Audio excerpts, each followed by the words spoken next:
கண்டிப்பா வாழ்க்கையில ஒண்ணு மட்டும் ஞாபகம் வச்சுக்கோ. கஷ்டப்படாம எதுவும் கிடைக்காது. கஷ்டப்படாம கிடைக்கிறது என்னைக்குமே நிலைக்காது.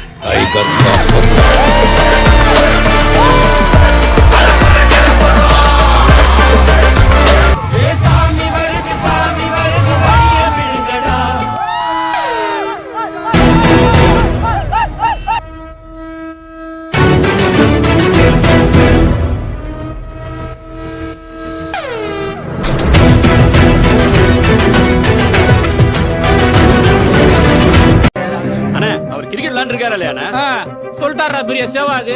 இவர் போயிருந்தா ஒரே கிளியா கிழிச்சிருப்பாரு. அந்த ஆள் அடிச்சாருன்னா 2 தென்னை ரைட்டுக்கு போகும். ஒரு தீயில சொல்லெடுத்து ஒளி போடுற கையெழுத்து அன்னொருவ வந்திருக்காடு. பல போர்பட இருக்கலாம், எதிர்பார்த்தது இவனைத்தான் ஒருவ வந்திருக்காடு.